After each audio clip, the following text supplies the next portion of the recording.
Hi எல்லாரும் எப்படி இருக்கீங்க? இப்போ கேக்கெல்லாம் விட எல்லாரும் பர்த்டேக்கு கூட ப்ரௌனி கட் பண்ணுற அளவுக்கு ப்ரௌனி எல்லாருக்கும் ரொம்ப பிடிக்க ஆரம்பிச்சிருச்சு.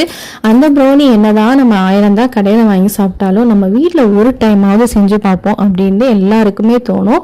அது ரொம்ப சிம்பிளாக ஈஸியாக நம்ம இன்னைக்கு வீட்டில் செய்யலாம். அதுவும் சூப்பராக வந்துச்சுன்னா அதோட சந்தோஷம் கண்டிப்பாக எதுவுமே கிடையாது. இது செய்யறதுக்கு உங்களுக்கு 10 to 15 மினிட்ஸ் தான் இருக்கும். இதுக்கு குழந்தைங்களுக்கு ஸ்நாக்ஸாகவும் நீங்கள் கொடுத்து விடலாம். ரொம்ப ஈஸியானது. கண்டிப்பாக அதை ட்ரை பண்ணி பாருங்கள். இப்போ ஒரு பவுலில் 3 முட்டை எடுத்து உடச்சி ஊற்றிக்கலாம். முட்டை நல்லா ஃப்ரெஷ்ஷாக இருந்தால் ப்ரௌனி சூப்பராக வரும். முட்டை சாப்பிடாதவங்க நீங்கள் வெஜிடேரியனாக இருந்தால் முட்டைக்கு பதிலாக நீங்கள் 100 கிராம் அளவுக்கு தயிர் சேர்த்துக்கோங்க. இப்போ இந்த முட்டையோட 1.25 கப் அளவு சர்க்கரை சேர்த்துக்கலாம். இப்போ சர்க்கரையும் முட்டையும் நம்ம நல்லா ஒன்றா பீட் பண்ணிக்கலாம். நான் எலக்ட்ரிக் பீட்டர் யூஸ் பண்ணி பீட் பண்ணியிருக்கேன். நீங்கள் எலக்ட்ரிக் பீட்டருக்கு பதிலாக மிக்ஸி ஜாரில் அரைச்சி எடுத்துக்கோங்க. சர்க்கரை நல்லா கரையக்கூடாது. இந்த மாதிரி கொஞ்சம் அப்படி திப்பியாக, அதாவது கிறிஸ்டலாக தெரியற மாதிரி இருக்கணும். அப்போ தான் ப்ரௌனி நல்லா ஷைனிங்காகவும் உள்ளே கொஞ்சம் ஜூஸியாகவும் வரும். இப்போ இதோட ஒரு பிஞ்ச் அளவுக்கு உப்பு, அதோட 1 கப் அளவு கொக்கோ பவுடர் சேர்த்துக்கோங்க. கொக்கோ பவுடரை நல்லா சலிச்சு சேர்த்துக்கணும். அப்போ தான் அந்த கட்டியெல்லாம் இல்லாமல் இருக்கும். அதுக்கப்புறம் கொக்கோ பவுடரோட கசப்பு உங்களுக்கு ரொம்ப பிடிக்காது அப்படின்னா நீங்கள் 1/2 கப் அளவுக்கு கூட கொக்கோ பவுடர் சேர்த்துக்கலாம்.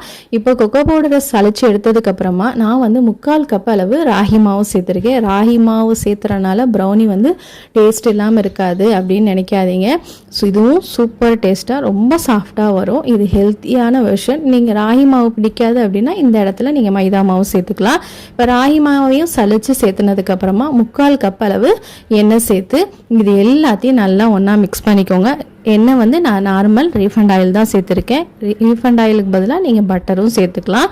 இப்போது இது எல்லாத்தையும் நல்லா ஒன்றா மிக்ஸ் பண்ணும் போதே நம்மளுக்கு நல்லா ப்ரௌனியோட பேட்டர் நல்லா திக்காக இந்த மாதிரி கிடைக்கும். சர்க்கரையும் பாருங்கள் அங்கங்கே அப்படி அப்படியே தெரியுது. இந்த மாதிரி இருந்தால் தான் ப்ரௌனி நல்லா ஷைனிங்காக சூப்பராக நம்ம ஹெல்த்தியாகவும் கிடைக்கும். இப்போ இந்த மாதிரி பேட்டர் ரெடி பண்ணி வச்சதுக்கப்புறமா நான் ஒரு ட்ரேயில் பேப்பர் போட்டு அதில் நல்லா நெய் தடவி வச்சுருக்கேன். இப்போ அந்த ட்ரேயில் நம்ம பேட்டரை ஊற்றிடலாம். இப்போது நான் மைக்ரோவேவில் தான் செய்ய போகிறேன். அதனால் அதை கன்வெக்ஷன் மோடில் ப்ரீஹீட் பண்ணிவிட்டு 180 டிகிரியில் 10 மினிட்ஸ் ப்ரீஹீட் பண்ணேன். இப்போது அந்த ட்ரேவை டைரெக்டாக வச்சுட்டு 10-15 நிமிஷம் குக் பண்ணோம்னா போதும், நம்மளுக்கு மைக்ரோவேவில் ரெடி ஆயிரும். இன்னொரு பாதி பேட்ச் நான் கடாயில் செஞ்சு காமிக்க போகிறேன். நார்மலாக நம்ம எல்லாருமே செய்கிற மாதிரி கடாயை அடுப்பில் வச்சுட்டு அதில் கீழே மண் இல்லை நம்ம உப்பு சேர்த்துக்கலாம். நான் உப்பு போட்டிருக்கேன். அதுக்கு மேலே இந்த மாதிரி ஒரு ஸ்டாண்ட் வச்சு மூடி வச்சு ஒரு 15 நிமிஷம் லோ ஃப்ளேமில் ப்ரீஹீட் பண்ணிவிட்டு அதுக்கப்புறமா நம்ம எடுத்து வச்சுருக்க பேட்டரை வச்சு மூடி வச்சு ஒரு 1/2 hour இல்லை ஒரு 40 மினிட்ஸ் குக் பண்ணுங்கள். இப்போ நம்ம மைக்ரோவேவில் வச்சுருந்தது பார்த்திங்கன்னா நல்லா வெந்து வந்துருச்சு. எனக்கு பார்த்திங்கன்னா மைக்ரோவேவில் ஒரு 12 மினிட்ஸ்லேயே ரெடி ஆயிடுச்சு. நீங்களும் மைக்ரோவேவில் வச்சிங்கன்னா ஒரு 10 மினிட்ஸ்லேருந்தே ஒரு கத்தியோ இல்லை ஸ்பூனோ வச்சு நல்லா குத்தி பாருங்கள். ஸ்டிக்கு இல்லாமல் வந்ததுன்னா உங்களுக்கு ப்ரௌனி ரெடி ஆயிடுச்சுன்னு அர்த்தம். இப்போ இந்த ப்ரௌனி சூப்பராக மேலே பார்த்திங்கன்னா நல்லா கிறிஸ்பியாகவும் உள்ளே நல்லா சாஃப்டாகவும் இருந்தது.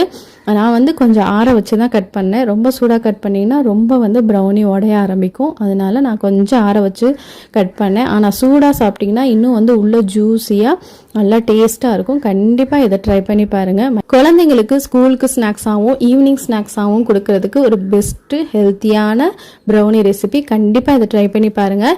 இதை நீங்கள் வெளியவே வச்சு 3 நாள் யூஸ் பண்ணலாம். இல்லை ஃப்ரிட்ஜில் வச்சு 1 வீக் வரையும் நீங்கள் இது யூஸ் பண்ணலாம், கெட்டு போகாது. நான் இந்த பக்கம் வீடியோ எடுத்துகிட்டு இருக்கிறப்ப பார்த்தீங்கன்னா இந்த அடுப்பில் வச்சுருந்த கடாய் ப்ரௌனியை மறந்துட்டேன். அது பார்த்திங்கன்னா கொஞ்சம் டைம் அதிகமாகி 50 மினிட்ஸ் ஆயிடுச்சு. அதனால் கொஞ்சம் எல்லாமே பின்னாடி சைடில் எல்லாமே கருக ஆரம்பிச்சிருச்சு.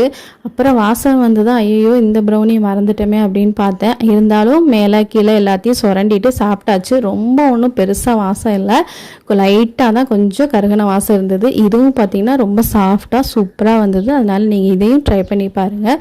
செம்ம டேஸ்டியான ப்ரௌனி. கண்டிப்பாக நீங்கள் ட்ரை பண்ணி பார்க்கலாம். உங்கள் குழந்தைகளுக்கு ரொம்ப ரொம்ப பிடிக்கும். சரி, உங்கள் எல்லாரையும் இன்னொரு இன்ட்ரெஸ்டிங்கான வீடியோவில் சந்திக்கிறேன். அது வரையும் டேக் கேர், பாய்.